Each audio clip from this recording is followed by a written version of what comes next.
2, 3, 4. Hello everyone, and welcome to the Power of Music Thinking. My name is Christoph Zürn, and this is the podcast for people with a musical heart and a wicked job.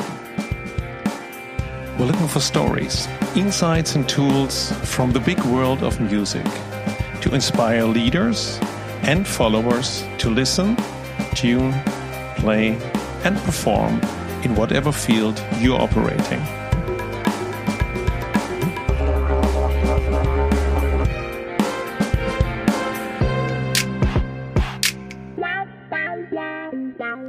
Why can elements from music be applied for the benefit of communities or companies? How do you effectively use music and music thinking as a tool? And what does Beethoven's Ninth and Japanese woodwork have in common? We're in the in-between space, between music and business, education and performance, listening and understanding, and London and Tokyo. So today we talk with Michael Spencer. Michael is the founder of Sound Strategies, TEDx speaker, visiting professor at Ueno Gakuen University in Tokyo, and the communication director of the Japan Philharmonic Orchestra. But he was head of education at the Royal Opera House in London and freelance violinist that has worked with the London Symphony Orchestra, Leonard Bernstein, Deep Purple, and on the Star Wars soundtracks with composer John Williams. Michael gives us a deep dive into why music functions and shares the elements and learnings he used, for example, in the townships in South Africa and his work with companies like Unilever, BASF, Daikin and Fujitsu. So we talk about making better connections and how musical systems, timing and structure help us to understand how things go together. And that music comes from the fact that it is some co-created system for creating relationship.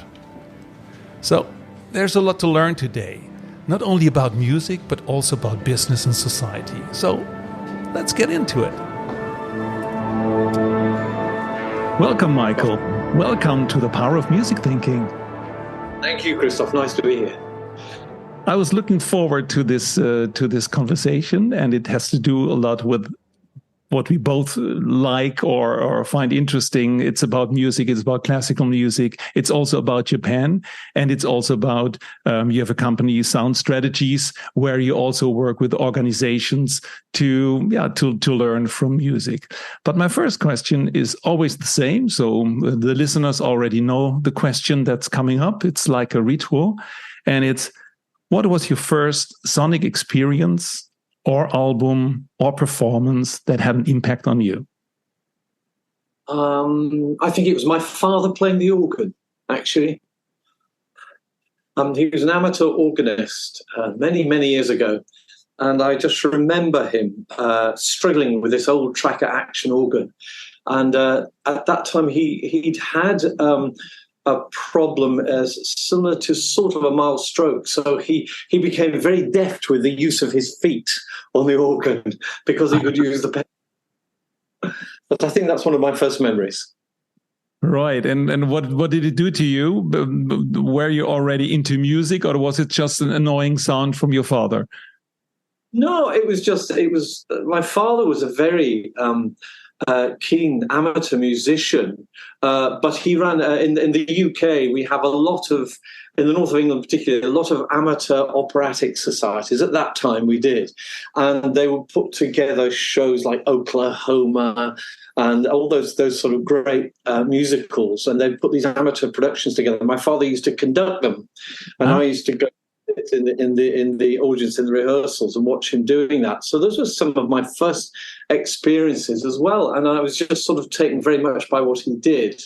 But my first musical experiences, although he had great designs on me becoming a pianist, and I kind of didn't get on with it for some reason. But when I took the violin up, it was quite late. It was about 11 when I took the violin, but I took the violin up. But I got very interested in things like country and western. So I think I played much more folk music and things like that than I took to the classical repertoire. Can you tell us a little bit more about yourself? So let's say, what do you do? What do you do for a living? How do you make your money? And what keeps you busy at the moment? Oh, that's a very complicated question. People tend to phone me up and say, can I do a certain thing? And I'll say yes, and then I'll try and find a way to do it.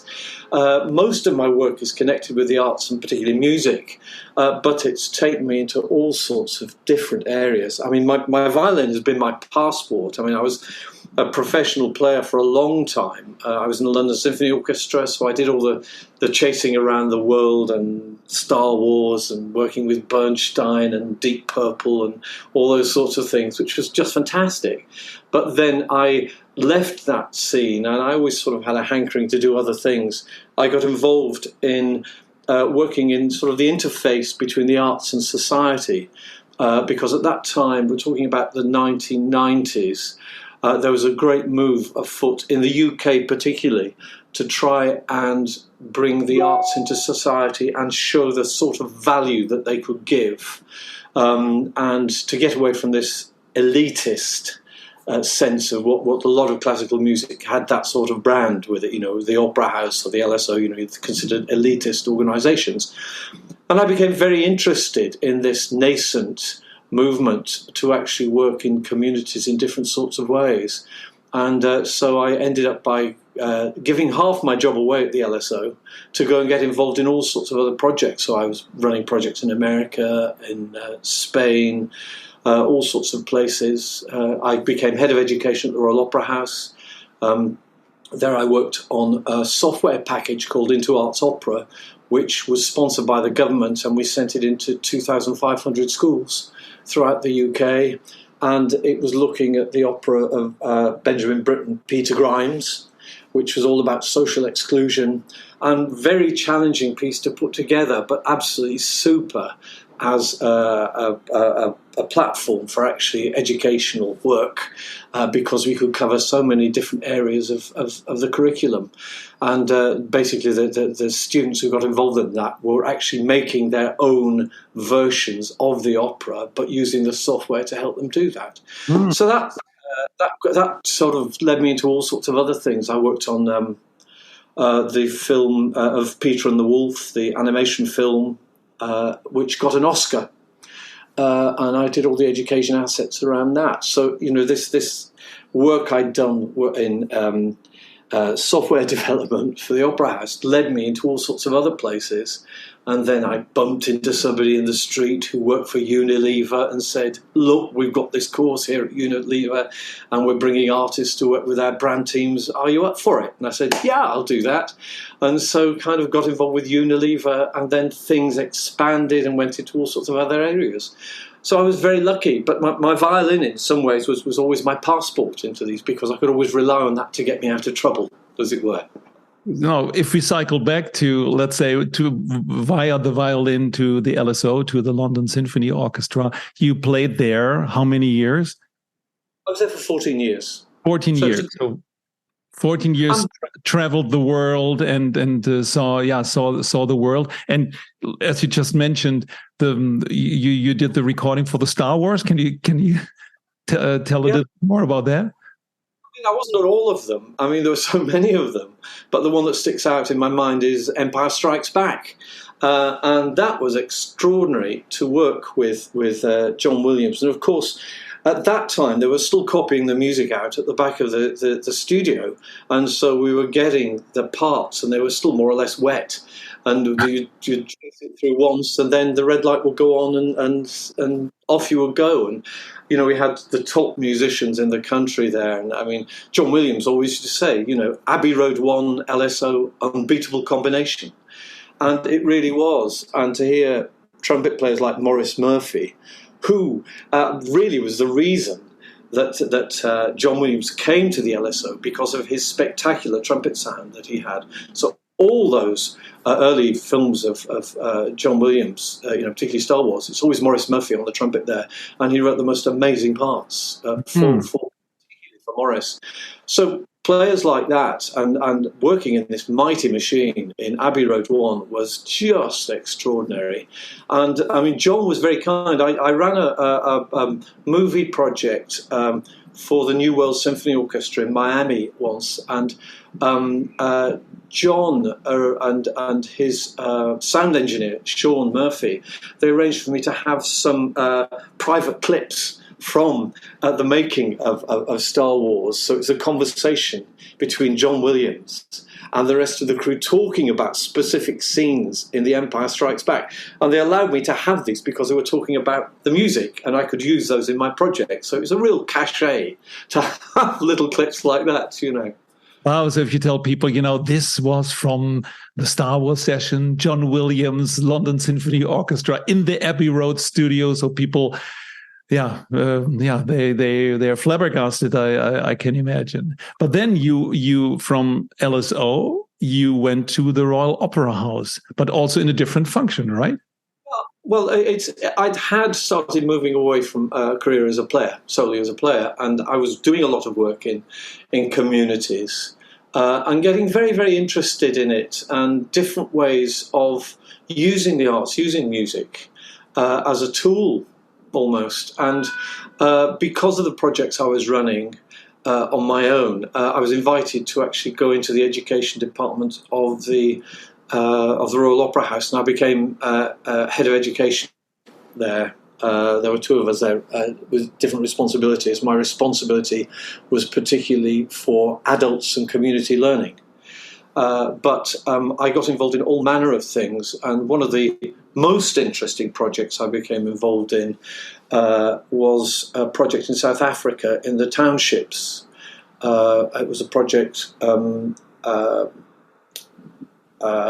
which we worked with a team out there specifically who we trained, because it would have been quite arrogant for a team just to go out from the Royal Opera House and say, look, here we are, because that's sort of imperialism sort of rising, But we did go out and put a team together and train them in some of those interactive skills, and then basically let them start work, and we were always there to hold hands. Back several times, and as they developed their own expertise, we were there to help them and develop. And that project ran for several years, and it was really at the instigation of Donald Gordon, who was a multimillionaire in South Africa and made his money out of insurance, and he decided he wanted to put some sort of project together which would benefit the communities in the townships. And he came to the Opera House and said, right, you need to come do a project for us in South Africa. Here's the money, go and do it. But he really didn't know what he wanted. And so we did put this project there, which was based on a project we called Write an Opera. At the Royal Opera House, where we worked with teachers to get them to understand how a dramatic structure was put together, how you added music to it, how you staged it, how you devised the costume. So that it was starting at the very basis of an idea, okay, what is this drama going to be about, to the very end, whereby you would actually be promoting it and selling tickets and things like that. So we worked with teachers on this Write an Opera project, and it was very successful, and teachers would come and train at the Royal Opera House. They could get a degree in that particular subject, and it was incredibly effective, because working with young people like that in this sort of environment, getting them to think differently, how they would express themselves in music, in narrative, and it could be all sorts of topics they would fit into this format. And it was really successful. I mean, in South Africa, two of the projects which always stick in my mind, which was done with a team over there, working with teachers in schools. Two of the topics. One was about, is it right for teachers to be drunk in class? Which, people find that possibly humorous, but it's a serious issue in the townships. Because for the kids there, they're living in families which might be illicit drinking dens, gambling dens, things like that. So there's a lot of violence. Another drama that was done by these 9-10-year-old kids was about child rape and dealing with that sort of issue. So there were very thorny issues that faced these young people. And the teachers and the teams help them to try and work this through in this narrative context with music. And it was incredibly cathartic. Sounds interesting, in the way, like, if you think like you're head of education at the Royal Opera House, in the first place, you would think, okay, you help all the players to be better players, but it's actually something different. It's about what can the opera house give back to society. And in that way, it's interesting to use what you just said, music as a tool or as an approach, and it's not about music at all. So I think that's very interesting to bring everyone into the music, let them feel the music. In the case of an opera house, it's fantastic, because normally you sit there, you paid the entrance, and then there's the show, but all the things that are around there, all the people that are needed to make that experience great, is such a great analogy to every organization. Like, it's not about the one, let's say our last campaign that's now on show. It's about everything and everyone that makes this a great experience. So how did you exactly work? Well, I've got all sorts of projects. At the moment, I'm working on a project in Japan about collaboration. And in fact, I'm part of the faculty of Yokohama University as part of the IMPM program, which is this professional management training. It's an international course which comes out from Canada, and it's run by Henry Mintzberg. He started this whole program. And so looking at that, it's very interesting about how I suppose what characterizes a lot of my work is about actually going really deep down, a deep dive into things like, why music functions, why does it have the impact that it does, and I think that with everything that I do, whenever I work with organizations, it's about the questions you have to ask the organisation to try and really find out what they're after. If they say they want a team building project, you've got to say why and what do you want out of it, and how do you really see results? What's it going to look like? And what's the matter with your team at the moment? Why do you need to do any team building? And so you've really got to plumb the depths. And whenever I work with a company, I will spend a lot of time looking at how they appear to the public, how they want to appear. I look through press reports. I always look through their annual reports. Often they have some sort of social project. Most firms now, they have these sorts of things. They used to call it corporate social responsibility, but sort of terminology has changed now.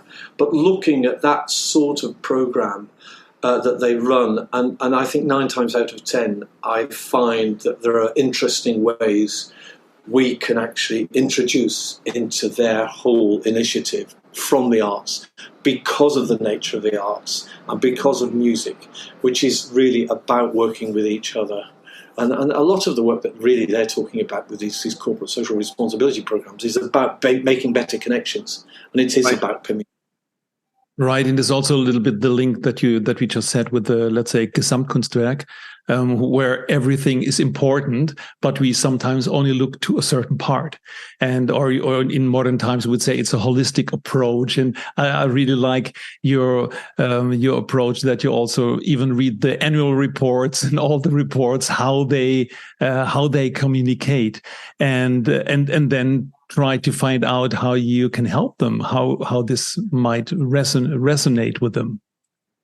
Absolutely, and also you've got to try and find a way to talk their language. After I finished at the Royal Opera House, I took a course at Ashridge Business School in culture change in organisations.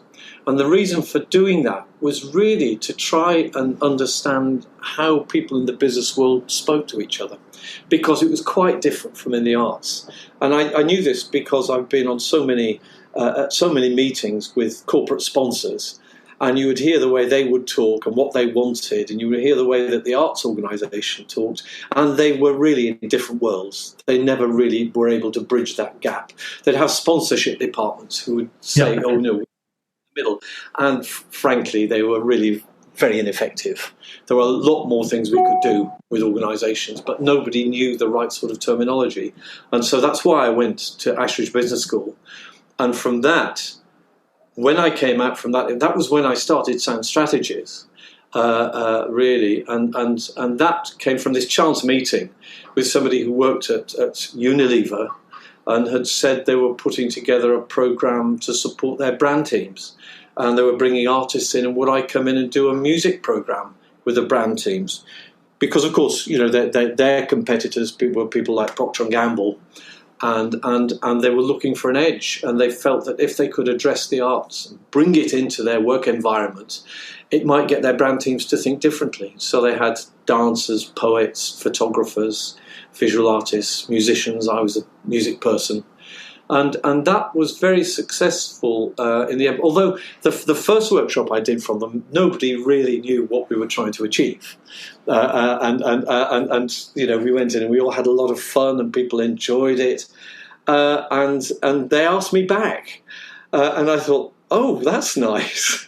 And I went back and I said, okay, if you want me to come back in, I want you to actually commission me just to really look about how we could do something effective, not just do kind of a jolly where everybody has a good time, they all bang a tambourine and they say, wasn't this wonderful? And they forget everything about it as soon as they leave. And so they did, and they asked me in, and I did some research about it, and it was really very obvious, some of the things that they were needing at that time. And the three questions I think I asked. I said, so how do you choose your music? Oh, no, first question was, where do you use music in your environment, your branding environment? They said, well, of course, in all our commercials. Okay, fine. So how do you make your choices about the music in your commercials? They said, well, we don't really know, actually. I said, how much money do you spend? Really? That much? How do you justify that to your accountancy team? They said, well, we don't really know. And so I thought, this is interesting.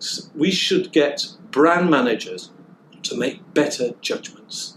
I was not really interested in going in and saying, you should use this music with this brand of soap. I was not interested in that.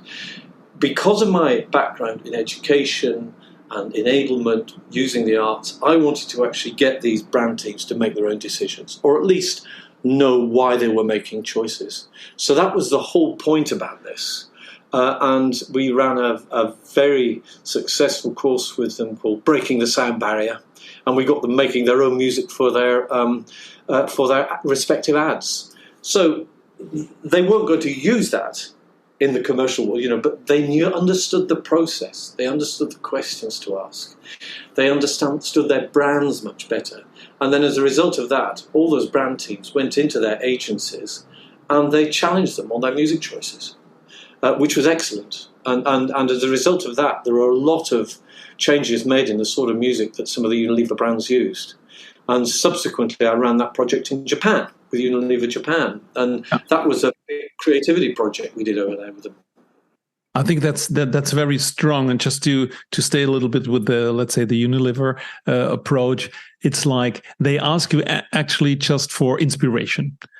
They bring in the arts. They want just more creatives. It's like in brainstorming. Come on, guys, more ideas and this and this, and everybody likes stuff. They want to be surprised. They know already a lot of stuff. And interesting is what you said before, is that using music more like the holistic approach. So for me, it's also like the power of music and the power of music thinking. So the power of music can help you to make a great campaign, to give you a campaign sound like Bacardi had, for example, where later they just put the single on the market because everybody liked the song so much. So this was the other way around. But to go beyond that, just the music and let's say the backdrop or the wallpaper, and just to make it sound, to really connect it with the organization. And that's really cool. And you already gave the the key word Japan, because that's that's something that's you're since more than 30 years. You're in Japan, and can you tell us a little bit more about it, or maybe even a little bit more than a little bit? Japan has been my big adventure in life. It's been fantastic. I remember going there for the first time 30 years ago on a tour with the LSO. And I remember saying to my friend on the flight out there, I've never been there before, you've been there, what do you do? She said, well, these are chopsticks, this is how you hold them, you eat this with this and that with that. Here's a map of the tubes out there, of the underground, you're on your own. So I was kind of walked out of the hotel not really knowing very much. And at that time, 30 years ago, all the street signs used Japanese characters. So you were completely lost. And I just remember walking out from the hotel. To this day, I remember walking out and just looking at this and thinking, I understand absolutely nothing. This is fantastic. And I'd loved it from the very start.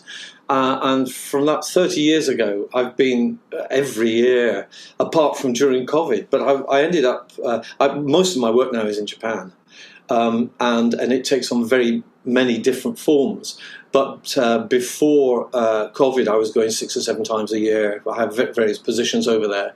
And I've come to really love the culture, enjoy being with the people. There are huge challenges with working in Japan, which people don't realize. And they come in all sorts of different, surprising forms. But I decided some years ago that the only way I could really get close to the culture was to start to learn the language. And I speak Japanese very badly, but I can read a lot of it. And it's learning to read the language where it suddenly starts to open up because you understand a lot more of the subtleties behind it. So, yeah, Japan is really interesting because there are so many different challenges over there. And I think in Europe we have no idea about some of those things that happen on the other side of the world. You know, we are isolated from a lot of, and vice versa as well. And working in Japan has taught me a lot about working in different cultures, not just in Japan. For a time, I was working between Japan and Spain on different programs, and you couldn't have 2 more different cultures that you were working with. The only thing in common was they both love fish. What makes them different? Can you paraphrase this? Well, yes. Here's an example. If you're in Spain, you're running a program, and you would say to anybody, right, do you have any questions? You couldn't stop the questions. You know, that's people, they want to ask questions, they want to know, they want to say, look, this is me, and I want to ask this question, you know. So it's kind of almost like about identity with them. If you do that in Japan, the room will go absolutely quiet, and nobody will say a thing. They call it sheen, and it's very difficult to get them to talk. So I say in my presentations, I say, you know, we often say that in America there's no such thing as a dumb question. In England, we say, oh yes, there is, because we're very mean as the Brits, but we still ask the question. But in Japan, it tends to be that they say, I've got lots of questions, but I'm not going to tell you what they are. And if you say that to a Japanese audience, they all recognize it. They absolutely recognize that. It's really interesting. And that's kind of an Asian thing. It's this Confucian background. It's partly it. And whereas in the West, we have a Socratic background. And it's more complicated than that. Yeah. The devil difference. But consequently, you know, there are lots and lots of different ways you have to handle things in Japan. But I think every teacher that listens now, if you do something or you have a presentation, you ask people, do you have any questions? Most of the time people are also like offended in the way they just were entertained, or they're just listening, or maybe doing something else, sitting on their phones. And also interesting that Spanish people want to be there, want to say, okay, I can ask a question. This room is also for me. But interesting. Do you know why this is in Japan? Do they? Yeah. Is there a fear, or is it just a habit? No, it's deeply ingrained, and it's the Confucian background. largely there. When you look deeper into it, it's not just that, but it's about hierarchies.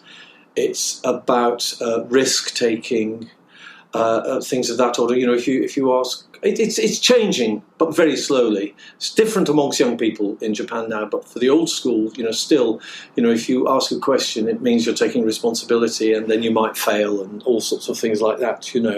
And the Japanese, they have an expression which still to an extent rings true, which is the nail which sticks out will be hammered down. And the nail that sticks out is the person who asked the question. By the way, I think we have this also a little bit in the Netherlands, where some people say, oh, you don't tell where you're good at. So it's not about asking questions, because they do it here quite a lot, but it's like from don't stand out. I think that's something so that people say, oh, why are you standing out? And then you get some kind of reactions to this.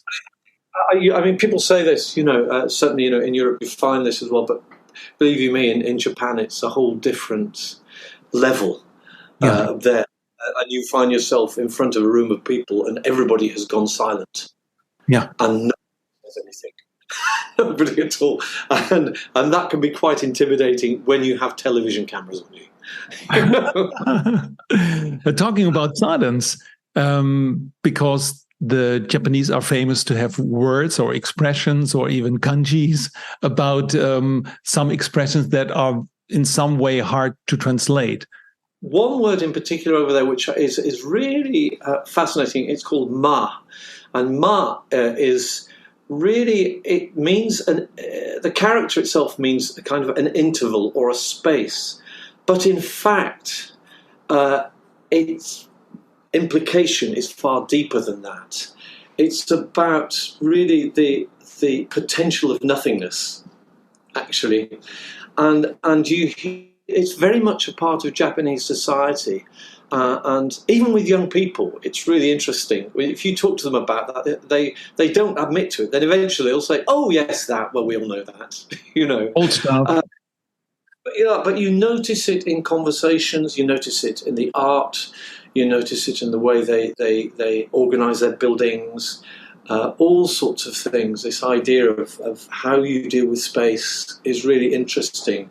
And it's always struck me, it's very much like in visual art, we talk about negative space, describe an object, and that's taking care of that negative space, so that really, even with music as well, no performance over there. It's really the silences that sculpt the piece, and no music doesn't work with a conventional meter as we would in Western form. Kind of waiting for that right moment. And then, then you start. And it's like shakuhachi playing as well. I lovely description the other day where shakuhachi playing is really about philosophy in music, philosophy in sound, which the first time I'd come across that description, I thought, gosh, that's really powerful. And as a shakuhachi player yourself, you will know that. Absolutely. That was for me also a reason to pick up that instrument and to actually learn to listen and play at the same time, which when you play a different instrument, then you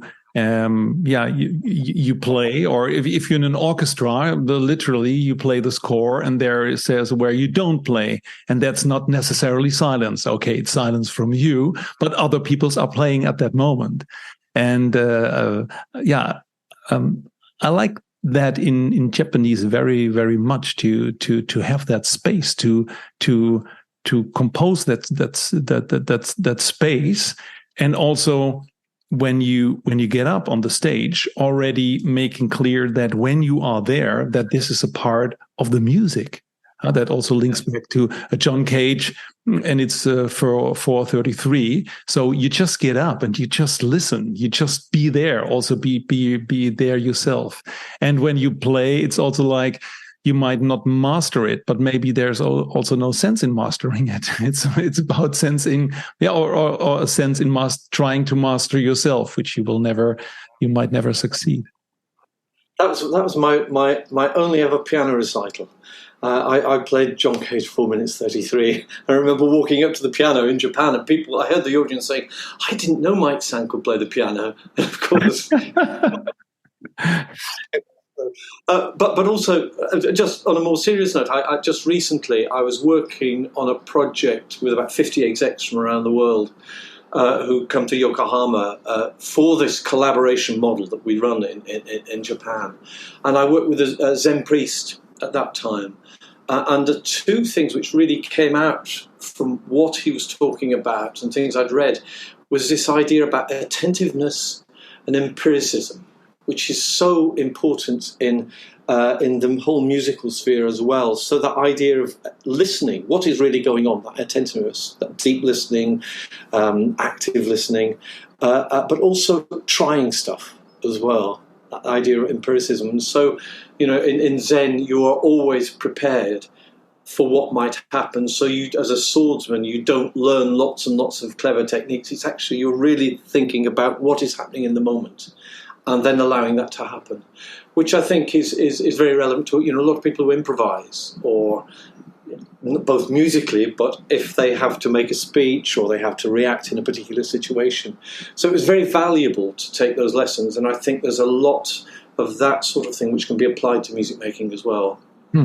I wonder if there's improvisation in Japan. And like in improvisation, we offer something, an idea, like if you play, just play something and then you see how other people react on it. So there's a dialogue in it, and you have to give before you can take. And the only thing is that you start, all of you holding the space with the listening space, but someone has to start. And that's how would prototyping or improvisation work in Japan? Yeah, I mean, there's not so much a history of improvisation in Japan as such, but there is, as I mentioned in No, there is a question of waiting for the right moment to start. And so that's reacting to what the surroundings are saying to you. But this is kind of one of the anomalies in Japan as well, that historically a lot of the art forms are very structured. So I did a lot of work with kabuki, which is the major dramatic form in Japan. Can you explain a little bit kabuki? It's a theater? It's theatre. It's music theatre. It's in England we have pantomime. It's like 16th century Japanese or 17th century Japanese pantomime. So it's and you have these highly dramatic historic plays which relate to things that have happened in the past. But also you've got humorous things as well. But they're set in a lot of the plays really come from about 300 years ago, and they've been developed since then, but they grow up, they're performed by groups of performers who are in families. And you have to really grow up in a family. They do adopt people, new actors into their theatre companies now. But it wasn't the case before. You had to grow up within the family. And the story of kabuki is really fascinating because it's a story of the battle between politics and the arts. It started around about 1600 in Kyoto, and it was originally started by a woman, and they were called riverbed beggars, the actors who were there, because they performed in the riverbed, and they created these plays, and people loved it, and they gathered, and then of course the local government didn't like this because the problem was if people gathered together it could foment a rebellion or something like that. So they stopped it and they said, well, and then also from the stage it was being used as a platform for prostitution as well. So this was the reason why it was stopped. So they said you can only ever have male actors. Well, the same thing happened. And so it was always this battle between the authorities and what the kabuki companies could get away with. And one of my favourite stories about kabuki was that you had these theatres eventually, and they needed 3 floors in these to make it pay, basically. And so as a means to stop them getting more people in there, because they were worried about groups of people gathering there, the authorities said you can only have 2 floors in the So what the kabuki companies did, they said, okay, well, we'll call it Ikai, Chukai, and Nikai, which means first floor, mezzanine, and second floor. And that's how they got round it, which was fascinating. So there's this battle all the time between the authorities. So it's a very complicated history, and I became very involved in kabuki because I did a project in 2001 for the Japanese embassy in London, and I brought kabuki to the UK, but for kids, and found a way to fit it into the English curriculum, and we did workshops with students, with young people up in Edinburgh, in Newcastle, down in London. We took over the whole Japanese embassy and made it into a kabuki theatre. We did it at the British Museum, and in order to fit it into the British curriculum, we took the balcony scene from Romeo and Juliet and we turned it into a piece of kabuki. Wow. Everybody won. You see. Absolutely. Everybody understands from their own background how this works. Absolutely. Because young kids in the UK, they already know Shakespeare, right? Absolutely. That was so we could embed the Shakespeare into the curriculum for them, but they were looking at it in a different sort of way and expressing it in a different sort of way. So we could also cover different language use. At that time, people were starting to use emails much more, so we could do technology, we could do design technology, we could cover geography, we could do all sorts of different things from this one project. So it was a cross-curricular project, and it's a really effective way of embedding an initiative in a school which will cover all sorts of different areas and involve the whole school. Yeah, wow, fantastic. Fantastic also to synthesize, so I don't want to say merge, but to synthesize different elements to each other, and also understanding the analogies, like you said, kabuki and the pantomime. So people say, "Hey, hang on, I've seen something similar before." So people get a broader horizon of their experience and thinking. And it really is pantomime. It's amazing. You get audience participation, but only people who are of a sufficient stature in the audience that they can do it.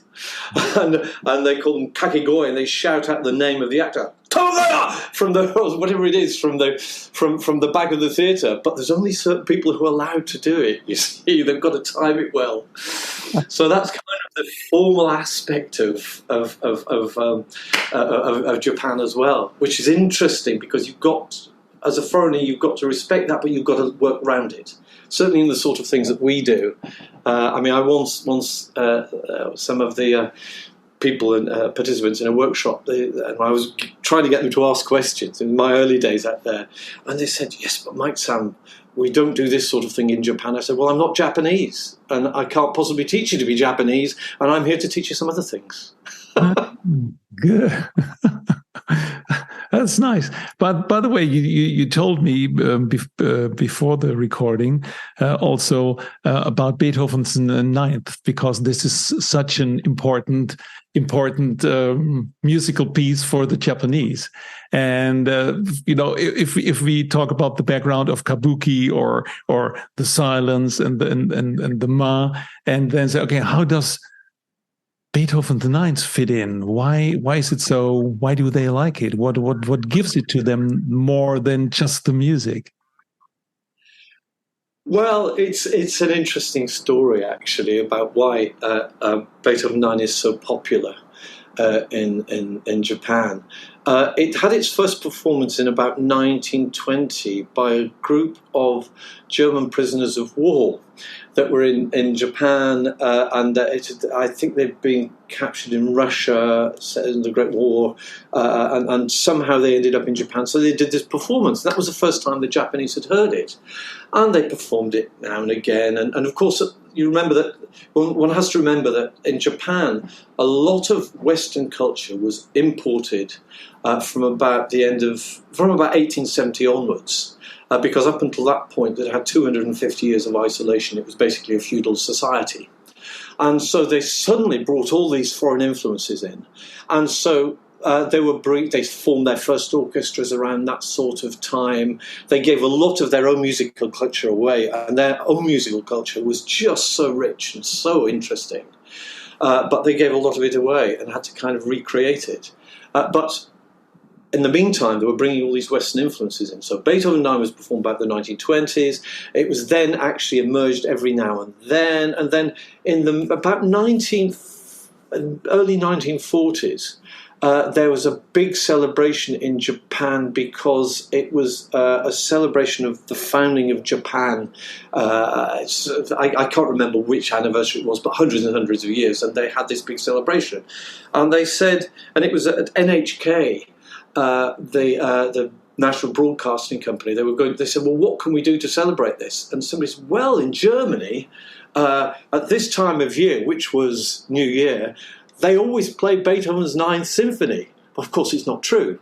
But this is what they do. They said, oh, well, in that case, we'd better do it. So they performed Beethoven's Ninth Symphony, and everybody thought, oh, this is really special. We've got to do this at New Year. So the tradition started to actually play Beethoven's Ninth, and it became embedded in society. And then the orchestra of which I work with had just formed around about 1960s, and they were looking for a way to actually keep their budgets up, and they realised they had this popular following for Beethoven 9. So they just did lots and lots of Beethoven 9s everywhere because it brought an audience in. And as a result, it became absolutely embedded in society. So, and they call it Daiku, which means the ninth. So ku is one of the words for 9. Japanese counting in Japanese is a minefield. They have lots and lots of different words for the same number. So if it's a small animal, it will be kupiki. If you had nine small animals, or if it's a long flat thing, you use mai. If it's a narrow thing, you call it hon. So nihon, no, nippon is two long narrow things, and you've got all these counting words. So daiku relates to the ninth. There's also a story about the ninth, about the CD in beginning of the 80s when Philips and Sony tried to come up with the standard. Yes, yeah. All of that. Yes. It's extraordinary, and how using this particular symphony, very much so. Right. So I heard about it was like they were talking about how big can they make the CD. So is it 11 and a half or 12 inch? And there was a discussion about it. And then there was the idea, I think from the head of Sony, who said, okay, but the Ninth Symphony should be there completely without turning or without using another one. There was the one recording from Furtwängler in 1951, which was 74, because we all know that symphonies can differ in length depending on how they play it. So there's that there's the story about the ninth and the CD. Gosh, I've forgotten that. Yes, thank you for reminding me about that. That's a great story, actually. There's a great story. But of course, they would have had to have fit within that certain time scale. They couldn't take time over with it. There's a joke about it because when they brought out the CD, it still was not able to hold 74 minutes. So it was only 72. So that famous recording of 1951 from Furtwängler, I looked it up. It was just in 1997 that it could go on a CD. That's really interesting, isn't that? Staying on the ninth, you also told me that you use this in workshops and you draw some analogies to Japanese. What is it? Woodwork? Well, it's because it's used so often, or it's performed so often in Japan. Yet people only ever know the last movement and the big tune. And people go along and sing that, and they don't really understand what happens before that. So I said, I think we need to do a workshop for adults about Beethoven 9, just to understand how it functions. And a lot of my work in the education field is about understanding structure, but in kind of interactive ways, getting people to do things. And it was just purely by chance in a conversation I had with somebody, and I heard this word daiku, again. And I said, oh, you're talking about Beethoven 9. They said, no, we're talking about carpentry. I said, what? Why is that? Daiku. They said, oh no, Daiku also means carpenter. And this is one of the minefields in learning Japanese, because there are so many homonyms, so many words sound the same and they mean something completely different.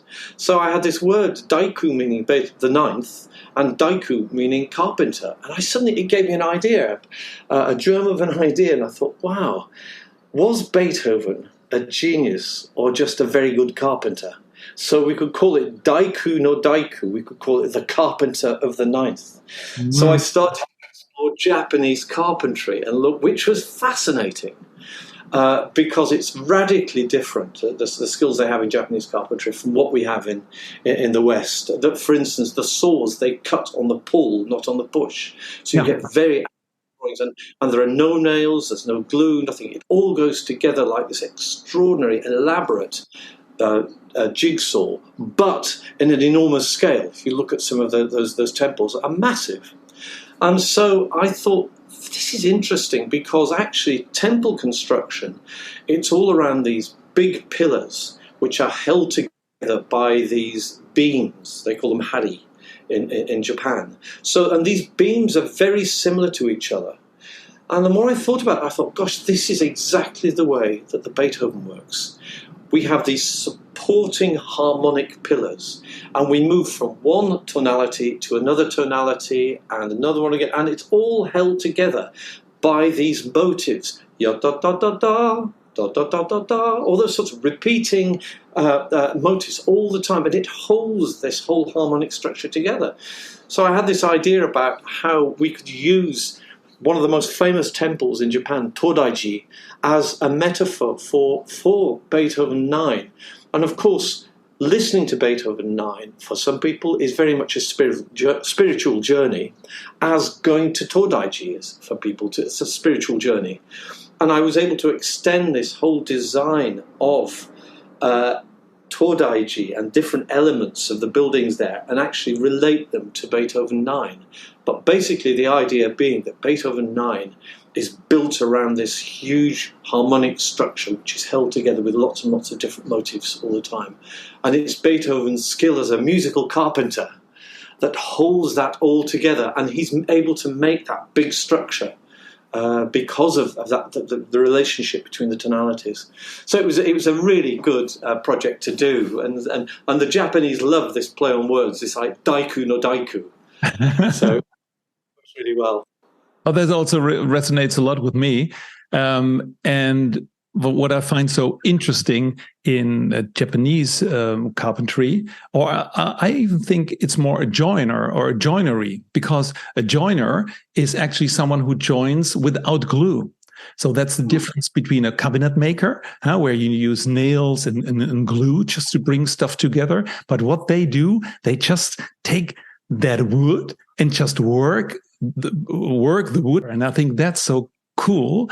And that's why I love your analogy so much, because these are the motives. So there is no trick about it, no glue or no nails. It's just these motives bring these big harmonies, structures together. I think that's very, very strong analogy.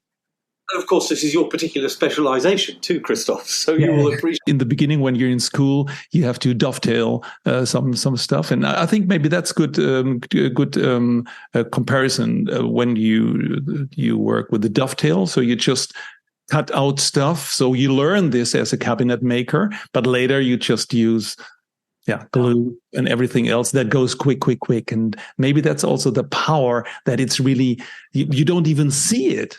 But you know that these wooden things are joined together without any other material. And they're built to last. That's the extraordinary thing. So the carpenters say that, if you're building a temple, you don't just buy some trees. You actually buy the whole hillside, because the trees which grow on the north side will go on the north side of the temple, and the ones on the south side on the south side. And the wood is actually kept in that. They know where is the top end of the tree, because that will go at the top of the pillar. as well. And also interesting. One of the, I forget which temple it is now, but one of the buildings that burnt down, and there was a matching tower there with that, and so they've rebuilt it, but they've rebuilt it so that in 300 years' time they'll be the same size. That's long time thinking, and actually that resonates, I think, a lot with the, let's call it, challenges of our day, that we have to think a little bit more than just the next deal of next week or next month, and understand long-term thinking also together with what the earth needs, or and how it works. And I think that's very, in that way, even very modern, to understand a craft and craftsmanship, and that's also in music, like in any other craft, to really make some sustainable decisions, and the whole circular business or circular economy where we're talking about, and it's more. Yeah, often it sounds like a greenwashing keyword, but I think we can learn a lot from these long-term thinking and craftsmanship. And also, it requires reflection. Reflection takes time. Music takes time. People don't realize that, actually. To actually really come to grips with a piece of music, it could take several listenings. We have to use our memory. It's not like visual art. We have to remember. I remember there's a great quote from Daniel Barenboim that he said that people talk about listening to contemporary music and avant-garde music and how it's difficult, and he said, but you can't judge it on one listening alone. He said you can't judge a piece of Mozart on one listening alone. He said you must listen to any piece of music at least 15 times because it won't like you either. At the end. And it's absolutely true. We have to use our memories much more, and we have to be reflective about it. And particularly for some musics, where it is really discourse in sound. And if you want to understand that discourse, you've got to be able to go back over things again and just see how it's expressed. And the problem is now is that people are listening to music in sound bites, and that concerns me, particularly amongst young people. And that's why I've just written a book for Japan, which is the English translation is going to be learning to listen, but it's getting people to be reflective and to understand how things go together. And to give them some sort of system rather than just relying on emotion alone. Emotion is important. We wouldn't listen to any music if the emotion wasn't important. But to actually understand why we feel that way about it is often to do with structural components in there and how it's put together and how they are timed. And composers, they manipulate time, and they use sound to do that. And it's how it's done. It's why one performance is better than one performance appeals to us more than another performance appeals to us. And learning to understand that is important. That's one of the big joys of understanding music, and which is why it is such a crime now that music is being pulled out of education programs and curricula, and people, they're getting a lot of contemporary music which people can stream, which is very similar. If you look at it structurally, a lot of the music now that we have is very similar. It really is, and it's not a discourse. You can't have a discourse in 3 minutes, I would argue. You really can't. Unless you're dealing with, Zen koan, which are provocative. But vast majority of music, I just feel it's almost like fast food. It's just the same sort of hamburger, but it just has a different sort of chutney on top. I think that's a good analogy, because that's what also people eat. So if this wouldn't be good in some way, with air quotes, people wouldn't do or buy it. And I think to show them, either in the culinary space, how real tomato tastes, or whatever you want. And then also bring them in, maybe just leave the headphones at the door and go into the opera and listen to a piece that you have never heard before in that way. And maybe that's also a hypothesis I'm using a lot in my work, that I tell people the way you're listening to music is the way you're listening to your partner, to your client, to society.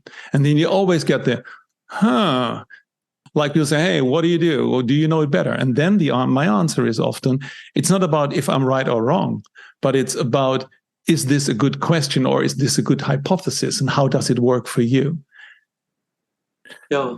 And you see, I think also what was the great discovery for me after years of playing and taking part in musical activity was when I decided to do this, to write this book. And I thought, okay, well, what is this stuff called music anyway, and where did it come from? And I started to look into that, and suddenly I thought, oh my goodness, I had no idea this sort of legacy that there is. And I went back into anthropological research, and I looked at, how deeply music is connected with our physiology and how we think, and the fact that the origins of music really come from the fact that it's kind of a co-created system for creating relationships and supporting relationships. That's all it is in the end. And if you look at, there's a lot of research done at the turn of the millennium, and some specific research too, which brought together anthropologists and language experts and people dealing with neuroscience. And it was a huge project that was put together, and it basically turned a lot of thinking about the origins of music on its head, particularly things like harmony. The conventional wisdom is that harmony emerged in the Middle Ages in Europe, and we started to think, well, it's actually probably harmony is one of the first things we ever did when we came out of the trees and went on the savannah, and we started to run around in groups, and the sort of harmony basically means we did things together because it was effective. We could shout together, and if we shouted together as kind of quite insignificant, quite puny human beings, when we were being attacked by something else, it was found to be really effective. And we see that now still, on the streets in protests where people shout together. It's a form of harmony. It's a unison harmony, but it's people doing it together. We see it when the All Blacks come from New Zealand and they do the haka at the beginning of a but it's there and it's inside us to do that. That idea of working together in harmony. We've built railways, we've built pyramids from singing songs.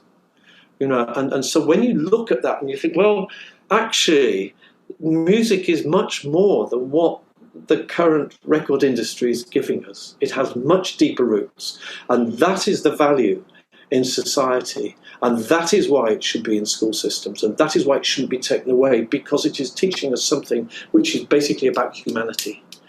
And I just came to this over the past sort of 10, 15 years of researching this book, and suddenly realised actually what I'd been involved in, being in the orchestra and things like that. So when we use metaphors like orchestras for business and things, it's actually much, much deeper than that for me. It really is. Okay. And that's what I try to also say when we talk about music thinking. It's not about the music. It's about everything around the music and including the music. Meaning, if we scale from a duo to a quartet, to a tentet, or to an orchestra, to a jumbo orchestra, to a big orchestra, or Mahler 8.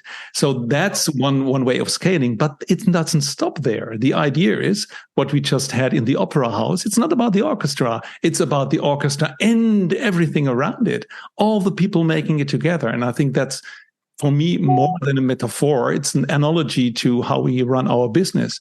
Are we now in the back, in backstage, talking about stuff? Who's front stage? How many people are there? What's the dynamics there? So there's a lot of dynamic strategy in between, and I think that's so powerful to use. And it's also interesting because you always learn about new music and about how people listen, and that's also something what I really love in your saying is like between the East and the West, and I really love your book.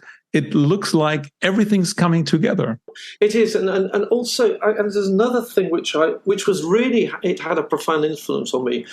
I did a lot of work with people with disability, and I ran the music course at the Royal School for Deaf Children for 2 years, which was fascinating and incredibly challenging to work there, and it was all experimental, and the teachers who were there and the carers were just fantastic. And it was they were just trying to find ways to work with these children who had multiple challenges. It wasn't just deafness. Deafness was kind of a common problem that they were all working with, but they were blind, they had behavioural challenges, and it was kind of the last place they could actually go to, because a lot of them were violent as well, and very strong. Even though they're 8 or 9 years old, they're hugely strong. And one of the challenges for them was really their socialising behaviours, and we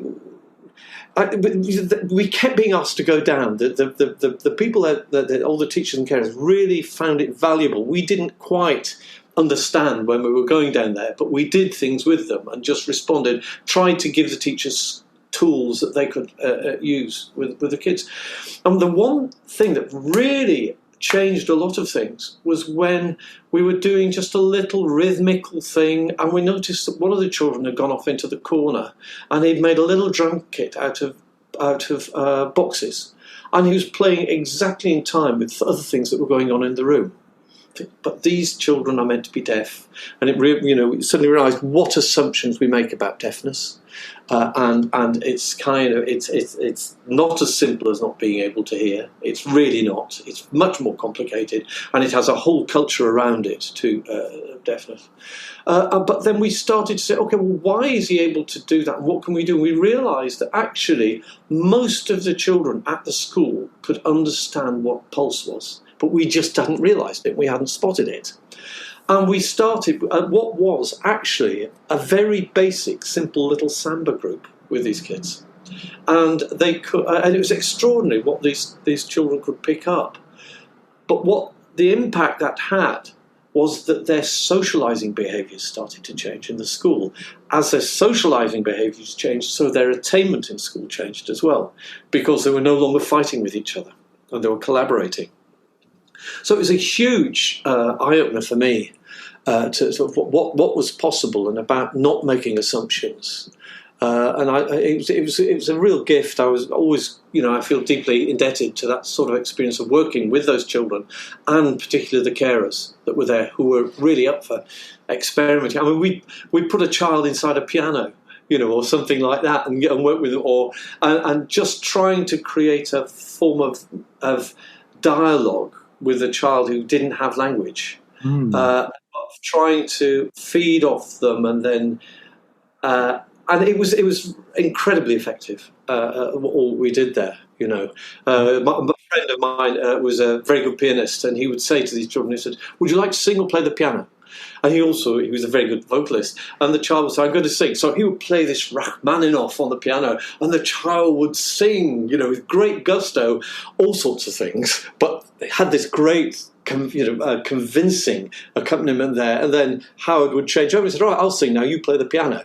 So it would be fists and hands and legs, and he'd sing this beautiful leader over the top of it, Ah, nice, these contrasts. Like that. Pauline Oliveros calls this embodied listening.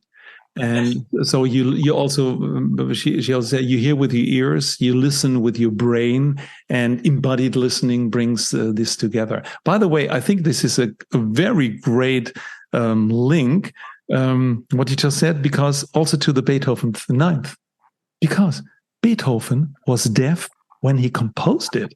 So we forget. We just listen to the music, but we don't go back and understand. Hey, wait a minute. This guy couldn't hear anymore. But what? So there is a power in everyone, in every single person, or if you can, hear or not. And another thing with Beethoven 9, remember that up until at the end of the 19th century, very few people had heard it. We forget, we think, oh, everybody knew Beethoven 9. Of course they didn't. It was a big orchestra, it was expensive to put on. So its kind of reputation went ahead of it in some sort of way, even though people had not heard it. Absolutely. So we can't take anything for granted, and sometimes it helps to dive a little bit into the structure of something to understand more, and sometimes it has to go back and to get a little bit more history of something. Wow! So I think we covered a lot, and I'm really looking forward to your book. But you told me it's in Japanese only, right? It is at the moment, yes. It's specifically for that audience because it's for parents, Japanese parents, and there's lots of reasons around that. But what I did realise, and it's a common thing, not just in Japan, that parents want to help their children when they're struggling with their homework. And they can manage it when it's language, they can manage it with maths or geography or languages, and they know what to do. When it comes to music and the arts, parents generally don't know what to do. So it's really, and if you think about it, most people, it's wonderful when they play instruments, but most people, their contact with music is from listening. And we never teach children how to listen. So that's why the book is Learning to Listen. In effect. Is there anything we did not cover before we close? Is there anything that you would like to share? Yes, I've had some very fortunate opportunities. I did once had to do the TED talk for World Wildlife Fund, so you'll find that online. It was their very first TED talk, and I was asked to talk about sound and sustainability. So there's lots of ways you can deal with sound, and you can take it into lots of different areas, but you might like to watch that. Absolutely. I will put the links into the show notes. And thank you, Michael. It was really a pleasure to talk and to share ideas and to in our minds jump between the UK and Japan and carpentry and music. So we covered a lot. So thank you very much, Michael. Thank you so much for the invitation. It's been an absolute pleasure. Thank you so much for listening. I really appreciate this, because listening is one of the top leadership skills, and I feel honored about this. It is my mission to find, create, and share inspirations for meaningful collaboration based on music analogies. If you want to support this, please subscribe to the podcast, give us a rating, or write a review on iTunes or Spotify. And more inspirations can be found on musicthinking.com. We have a blog, and you can download the Music Thinking Framework. And finally, I would love to hear your feedback. And if you need help with a business challenge, please reach out to me via email, podcast@musicthinking.com.